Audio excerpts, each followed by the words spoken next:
दोस्तों नमस्कार। देश प्रदेश व दुनिया की तमाम बड़ी खबरों में आपका स्वागत है। आगे बढ़ने से पहले आइए एक नजर डालते हैं आज की बड़ी सुर्खियों पर। सीटी परीक्षा का आज अंतिम दिन, बताएंगे पहले दिन की परीक्षा में क्या रहा खास और किसकी बढ़ी मुश्किलें। सास बहू का पीछा करने पर 2 पुलिस वाले किए सस्पेंड। क्या राव इंद्रजीत लेंगे राजनीति से संन्यास। नारनौंद में सुरंग खोदकर तेल चोरी की कोशिश। राहुल गांधी पर भड़के मनोलाल खट्टर। बेहोश हुई होमगार्ड की अभ्यर्थी के साथ हॉस्पिटल ले जाते समय ड्राइवर व टेक्नीशियन ने किया गलत काम। नारनौंद में दिखा एक ऐसा अनोखा चोर जो रात को नग्न होकर करता है चोरी। 5.5 करोड़ के लिए डॉक्टर ने कटवाई दोनों टांगे। पहली बार मर्दों के लिए बनी एंटी प्रेगनेंसी दवा। पति ने पत्नी को पकड़ा होटल में नग्न, अब वही नीले ड्रम में मारकर बंद करने की दे रही है धमकी। पति पहुंचा थाने। मैं हूं आपका अपना दोस्त अजय लोहान नारनौंदिया और अब खबरें विस्तार से। हरियाणा के फतेहाबाद में 2 पुलिस कर्मियों ने इवनिंग वॉक कर रही सास और बहू का बाइक से पीछा करना शुरू कर दिया। आरोपी पुलिस वाले बाइक पर पीछा करते हुए उनके घर तक पहुंच गए। इससे महिलाएं डर गई और उन्होंने शोर मचाना शुरू कर दिया। शोर सुनकर मोहल्ले के लोग वहां जमा हो गए और दोनों पुलिस कर्मियों को पकड़ लिया। इस दौरान दोनों ने भागने की कोशिश भी की, लेकिन लोगों ने घेरा डाल लिया। लोगों का आरोप है कि दोनों ने ऑन ड्यूटी होते हुए भी शराब पी रखी थी, जिसके बाद परिजनों ने उनका वीडियो बना लिया। फिर पीछा करते हुए सीसीटीवी फुटेज भी निकलवाया और पुलिस को शिकायत कर दी। इसके बाद फतेहाबाद के एसपी सिद्धांत जैन ने डीएसपी को मामले की जांच सौंपी है। शाम को डीएसपी ने दोनों को सस्पेंड कर दिया है। लोकसभा चुनाव को 1.25 साल हो चुका है और हरियाणा विधानसभा चुनाव को 10 महीने हो गए। अटेली से विधायक एवं सीएम नायब सैनी की अगुवाई वाली बीजेपी सरकार में स्वास्थ्य मंत्री आरती राव अब अहिरवाल यानी दक्षिण हरियाणा में गांव-गांव धन्यवादी दौरे पर निकली है। कहीं यह 6 माह बाद 75 साल के हो रहे उनके पिता एवं अहिरवाल के दिग्गज नेता राव इंद्रजीत की रिटायरमेंट की ओर तो इशारा नहीं कर रहा।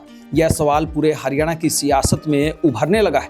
हालांकि राव इंद्रजीत ने खुद कुछ ऐसे संकेत नहीं दिए हैं, बल्कि पिछले 2-3 महीने से उन्होंने सियासी सक्रियता बढ़ा दिया। ऐसा पहला मौका है जब आरती राव दक्षिण हरियाणा में इस प्रकार से जनसभाएं कर रही हैं। वह अब तक महेंद्रगढ़ के नांगल चौधरी और अटेली रेवाड़ी जिले में रेवाड़ी कोसली और बावल गुरुग्राम के पटौदी हलके में जनसभा कर चुके हैं। आरती हर हलके में 2 से 3 कार्यकर्ताओं के घर चाय का कार्यक्रम भी रख रही है। चाय कार्यक्रम में भी सामाजिक समीकरण का ध्यान रखा जा रहा है। दक्षिण हरियाणा ही नहीं, आरती हिसार और हांसी में भी कार्यक्रम कर चुकी है।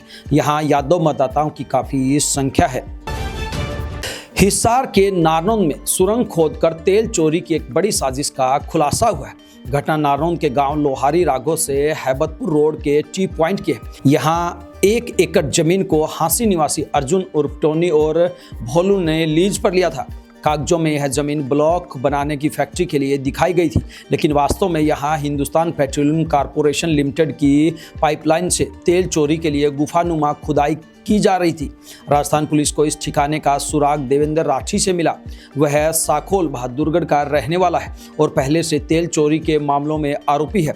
पूछताछ के दौरान उसने बताया कि लोहारी रागों में एक पाइपलाइन के नीचे खुदाई चल रही है। इस सूचना पर राजस्थान पुलिस के डीएसपी शिव भारद्वाज के नेतृत्व में नारनौंद पुलिस के साथ रेड की गई। पुलिस के पहुंचने से पहले ही आरोपी वहां से फरार हो चुके थे। घटनास्थल पर गहराई तक की गई खुदाई मिली है। यह गुफा जैसी बन चुकी थी और सीधे HPCL की पाइपलाइन तक पहुंचने के लिए बनाई गई थी। थाना प्रभारी बलवान सिंह ने पूरे क्षेत्र का निरीक्षण किया और जगह को सील करवा दिया है। हरियाणा भाजपा की छोटी टोली की बैठक चंडीगढ़ में मुख्यमंत्री आवास संत कबीर कुटीर पर हुई।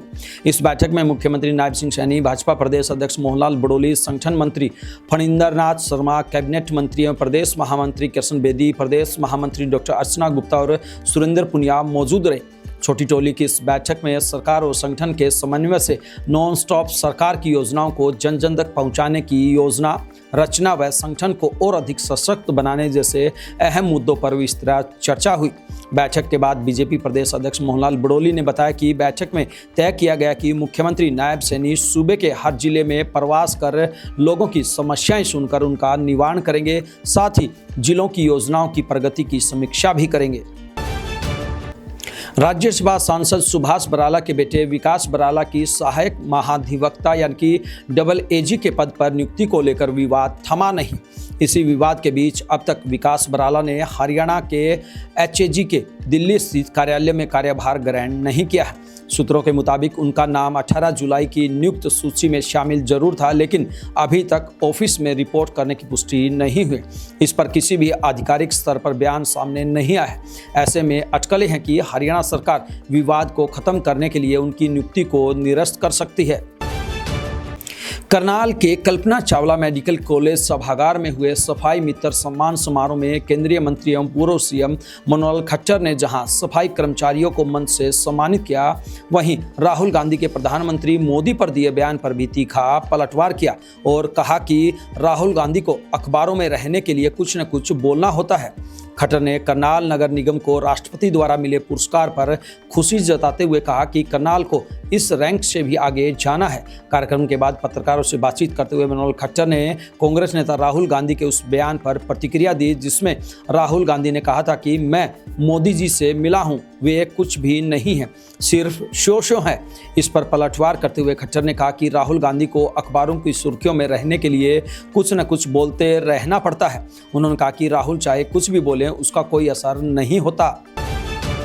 बिहार में होमगार्ड भर्ती के लिए आई लड़की के साथ एम्बुलेंस में सामूहिक दुष्कर्म का मामला सामने है। पुलिस ने ड्राइवर और टेक्नीशियन को गिरफ्तार कर लिया। वारदात के बाद आरोपियों ने पीड़ित को चुप रहने की धमकी दी थी। इसका खुलासा देर रात हुआ। लड़की बीएमपी 3 के मैदान में होमगार्ड भर्ती के लिए पहुंची थी। फिजिकल टेस्ट के दौरान दौड़ते समय बेहोश होकर गिर गई। मौके पर मौजूद एम्बुलेंस से उसे अस्पताल भेजा गया। पुलिस के मुताबिक चलती एम्बुलेंस में पहले टेक्नीशियन ने गलत काम किया, फिर गाड़ी सुनसान जगह पर रोककर ड्राइवर ने दरिंदगी की। पीड़ित ने अस्पताल पहुंचकर महिला डॉक्टर को पूरी कहानी बताई, जिसके बाद पुलिस ने एक्शन लिया। आइए अब बात करते हैं एक अनोखे चोर की जो नग्न होकर चोरी करता है। जी हाँ, हिसार जिले के बास क्षेत्र के गांव बडाला में एक अजीबोगरीब चोरी की घटना ने पूरे इलाके में सनसनी फैला दी है। एक अज्ञात चोर ने एक ही रात में कई घरों को निशाना बनाया। सीसीटीवी फुटेज में देखा गया कि चोर सफ़ेद चादर ओढ़कर आता है। वह चोरी से पहले चादर को घर के बाहर उतारकर पूरी तरह नग्न अवस्था में अंदर प्रवेश करता है। चोर ने सबसे पहले गांव निवासी सतबीर के घर को निशाना बनाया। वहां उसने अलमारी में रखे 11,000 रुपये चुरा लिए। परिवार के सदस्य दूसरे कमरे में सो रहे थे। चोर ने उनके दरवाजे कपड़े से बांध दिए ताकि वे बाहर न आ सके। इसके बाद विजय के घर में अलमारी और संदूक से सारा सामान निकालकर बिखेर दिया गया। उनके कमरे का दरवाजा भी बाहर से बंद मिला। फिर चोर करमवीर के घर में घुसा और सो रहे परिजनों के कमरे को भी कपड़े से बांध दिया। फिलहाल पुलिस सीसीटीवी फुटेज के आधार पर चोर की गहनता से छानबीन कर रही है। आइए बात करते हैं 5.5 करोड़ रुपए के लिए डॉक्टर ने क्यों कटवा ली टांगे। जी हाँ, ब्रिटेन में एक सर्जन नील हापर पर आरोप है कि उन्होंने बीमा कंपनियों से करीब 5.4 करोड़ रुपए का क्लेम लेने के लिए अपने दोनों पैर खुद काट डाले। इसके जवाब में हापर ने कहा कि उनके पैर सेप्सिस की वजह से काटने पड़े, लेकिन पुलिस इसे जानबूझकर खुद को पहुंचाई गई चोट बता रही है। नील पर करीब 2.5 व 2.5 करोड़ की धोखाधड़ी के 2 मामले दर्ज किए गए हैं। इसके बारे में हापर ने 2020 में ब्रिटेन के टीवी शो दिस मॉर्निंग में कहानी शेयर की थी। इस दौरान उन्होंने बताया था कि फैमिली कैंपिंग ट्रिप के दौरान सेप्सिस के कारण दोनों पैर काटने पड़े थे। इस बहादुरी के लिए उन्हें 2020 में एम्पलीफोन अवार्ड से भी सम्मानित किया गया था। अब बीमा कंपनियां और पुलिस नील हापर के दावों की जांच कर रही है। आइए बात करते हैं पुरुषों के लिए बनी एंटी प्रेगनेंसी दवा की। जी हाँ, हाल ही में वैज्ञानिकों ने पुरुषों के लिए भी एंटी प्रेगनेंसी दवा डेवलप की है। इसका नाम है YCT529, जो पुरुषों में बिना हार्मोनल चेंज के प्रेगनेंसी रोकने में कारगर साबित हो रही है। इस नॉन हार्मोनल गोली का पहला इंसानी ट्रायल यानी कि फेज 1A सफलतापूर्वक पूरा कर लिया गया है। YCT529 गोली पुरुषों में स्पर्म बनने के प्रोसेस को कंट्रोल करने वाले प्रोटीन को रोकती है। इस वजह से यह दवा टेम्परेरी रूप से स्पर्म प्रोडक्शन को रोक देती है। इस टेस्ट से पहले दवा को चूहों और मादा बंदरों पर टेस्ट किया गया था। जिसमें इसकी इफेक्टिवनेस 99% तक की दिखी थी। सबसे खास बात यह रही कि दवा रोकने के कुछ ही हफ्तों में फर्टिलिटी दोबारा लौट आई। इसका ड्यूरेशन चूहों में 6 हफ्ते और बंदरों में 10 से 15 हफ्ते रहा। अब यह पहला इंसानी ट्रायल 16 हेल्दी पुरुषों पर हुआ, जिसमें सभी को अलग अलग डोज दी गई। इसके बाद रिपोर्ट में सामने आया कि किसी भी पार्टिसिपेंट को कोई सीरियस साइड इफेक्ट नहीं हुआ। हालांकि अब अगले फेज के ट्रायल के लिए दवा को भेज दिया गया है। फेसबुक, इंस्टाग्राम और व्हाट्सएप की पेरेंट कंपनी मेटा ने कलाई पर पहनने वाला ऐसा बैंड बनाया है जिससे आप सिर्फ हाथ के इशारों से कंप्यूटर और स्मार्टफोन कंट्रोल कर पाएंगे। यह रिस्ट बैंड इतना एडवांस है कि आप हवा में अपना नाम लिखेंगे तो वह आपके स्मार्टफोन पर दिखाई देने लगेगा। आइए बात करते हैं आखिरकार पत्नी से क्यों डरा हुआ है पति। जी हाँ, हरियाणा के फरीदाबाद निवासी युवक का निकाह गढ़ निवासी युवती से हुआ था। पति के अनुसार पत्नी मायके जाने की बात कहकर घर से निकली थी, लेकिन शक होने पर पति अन्य रिश्तेदारों के साथ पीछा करते हुए एक होटल में पहुंच गया, जहां परिजनों ने पत्नी को नग्न अवस्था में दोनों को एक कमरे में पकड़ लिया। पत्नी के प्रेमी को परिजनों ने सड़क पर नंगा दौड़ाया था। पत्नी की बेवफाई से आहत पति एसपी ऑफिस पहुंचा और बताया कि पत्नी अब उसे ड्रम में पैक करके ठिकाने लगवा देगी, उसकी जान खतरे में है। पति ने शिकायत की है कि पत्नी न सिर्फ धोखा दे रही है बल्कि उसकी जान को भी खतरा है। उसने सुरक्षा की गुहार लगाई और प्रेमी व पत्नी के खिलाफ कड़ी कार्रवाई की मांग की है। एसपी ज्ञानंजय सिंह ने बताया कि पति ने महिला की शिकायत की है, मामले की जांच की जा रही है। महिला ने भी होटल में साथ पकड़े गए युवक के खिलाफ तहरीर दी है, जिसके खिलाफ मुकदमा दर्ज करवाया जा रहा है।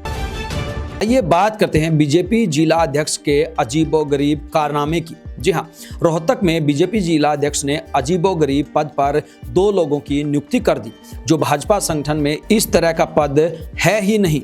पत्र सोशल मीडिया पर वायरल हुआ तो देर शाम जिला अध्यक्ष के द्वारा विड्रा कर लिया गया। बीजेपी जिला अध्यक्ष रणवीर ढाका के कार्यालय के द्वारा जारी पत्र में एडवोकेट अंकुश बिड्डू को अपना चीफ प्रिंसिपल सेक्रेटरी और नवीन रोहिला को प्रिंसिपल सेक्रेटरी नियुक्त कर दिया गया। पत्र चर्चा में आया तो उन्होंने पत्र विड्रा कर लिया। रणवीर ढाका ने नियुक्ति को लेकर कहा कि पत्र कलरक की गलती से जारी हो गया, जबकि ऐसे पद भाजपा में नहीं है। इस नियुक्ति को रद्द करते हुए लेटर विड्रा किया जाता है।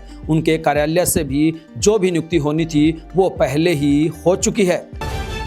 हरियाणा में ग्रुप सी की सरकारी नौकरी के लिए सीईटी का पहला दिन विशेष रहा। पहले दिन 2 शिफ्टों में एग्जाम हुआ। पहली शिफ्ट सुबह 10 बजे से पौने 11 बजे और दूसरी शिफ्ट में 3:15 बजे से 5 बजे तक एग्जाम हुआ। सुबह की शिफ्ट में एग्जाम देकर परीक्षा केंद्र से बाहर आए परीक्षार्थियों ने कहा कि पेपर इजी टू मॉडरेट रहा, यानी कुछ सवाल कठिन तो कुछ आसान रहे। वहीं शाम की शिफ्ट के परीक्षार्थियों ने पेपर आसान बताया। इन परीक्षार्थियों के मुताबिक सुबह के पेपर में करंट अफेयर्स और कंप्यूटर के ज़्यादा सवाल थे। शाम को इंग्लिश, मैथ और हिंदी के बेसिक सवाल आए थे। एग्जाम में नकल रोकने के लिए जूते उतरवाकर चेकिंग की गई। एग्जाम सेंटर के बाहर महिलाओं की चूड़ियां, पायल, घड़ी और धागे भी उतरवाए गए। फरीदाबाद में एक युवती गूगल मैप से पैदल परीक्षा केंद्र पहुंची। वहीं हरियाणा में सरकारी नौकरियों के लिए कराए जा रहे सीईटी की पहली शिफ्ट के बाद चरखी दादरी में 5 परीक्षार्थियों को हिरासत में लिया गया। इनके नाम, माता पिता के नाम और डेट ऑफ बर्थ एक जैसी होने के चलते पुलिस ने यह कार्रवाई की। उधर करनाल में 3 अभ्यर्थियों को बायोमेट्रिक और प्रमाण पत्रों की कमी पर रोक लिया गया। बायोमेट्रिक मैच न होने पर जहां एक युवक सेंटर से भाग गया, वहीं एक महिला अभ्यर्थी को जांच के बाद एग्जाम देने की अनुमति मिली। इसके अलावा एक दिव्यांग को सर्टिफिकेट पुराना होने की वजह से रोका गया। हालांकि आधे घंटे बाद दिव्यांग को परीक्षा के लिए बैठा दिया गया। वहीं हरियाणा के पलवल में सीईटी एग्जाम देने जा रही महिला परीक्षार्थी की सड़क हादसे में जान चली गई। परीक्षार्थी अपने पिता के साथ शाम की शिफ्ट में परीक्षा देने के लिए फरीदाबाद से चली थी। दोनों पिता पुत्री बाइक पर सवार थे। पलवल में नेशनल हाईवे 19 पर उनकी बाइक को कैंटर ने टक्कर मार दी। इसमें पिता तो उछलकर दूर गिर गए, जबकि छात्रा को कैंटर ने कुचल दिया। सूचना पर पहुंची पुलिस ने दोनों को जिला नागरिक अस्पताल भिजवाया, जहां डॉक्टरों ने महिला परीक्षार्थी को मृत घोषित कर दिया। उधर परीक्षार्थी के पिता को उपचार के बाद अस्पताल से छुट्टी दे दी गई। वहीं हादसे के बाद भागने की कोशिश कर रहे कैंटर चालक को लोगों ने पकड़कर पुलिस को सौंप दिया। वहीं हरियाणा के सोनीपत में सीईटी एग्जाम देने जा रही एक महिला परीक्षार्थी की गाड़ी पलटने से जान चली गई। इस हादसे में महिला परीक्षार्थी का पति, 10 महीने की बच्ची और देवर घायल हो गए। हादसा खरखोदा में नेशनल हाईवे 334B पर ड्रेन नंबर 8 के पास हुआ। सूचना मिलते ही पुलिस की टीम और आसपास के लोग मौके पर पहुंचे। घायलों को तुरंत खरखोदा के सिविल अस्पताल में भर्ती करवाया गया। यहां से बच्ची, महिला और उसके देवर को गंभीर हालत में देखकर रोहतक पीजीआई रेफर कर दिया गया। यहां इलाज के दौरान महिला परीक्षार्थी की जान चली गई। महिला रेवाड़ी से परिवार के सदस्यों के साथ कार में एग्जाम देने के लिए सोनीपत जा रही थी। वहीं हरियाणा के गुरुग्राम में सीईटी परीक्षा के दौरान ट्रैफिक ड्यूटी कर रहे 2 पुलिस कर्मियों को तेज रफ्तार कार ने टक्कर मार दी। हादसा इतना जोरदार था कि बाइक पर सवार दोनों जवान करीब 20 मीटर दूर उछलकर गिर पड़े और सड़क पर गिरकर बुरी तरह से घायल हो गए। घटना MG रोड स्थित M3M बिल्डिंग के सामने की है। टक्कर लगने के बाद पुलिस सिपाही रोहित और पुलिस में तैनात HKRN कर्मी कौशल को स्थानीय लोगों ने उठाकर तुरंत अस्पताल पहुंचाया।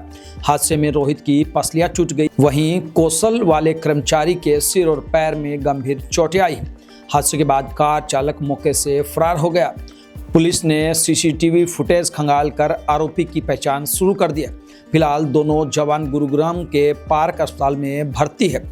वहीं हरियाणा कर्मचारी चयन आयोग के चेयरमैन हिम्मत सिंह रोहतक में शिक्षा भारती वरिष्ठ माध्यमिक विद्यालय परीक्षा केंद्र का निरीक्षण करने पहुंचे। इसके बाद उन्होंने मीडिया से बातचीत की।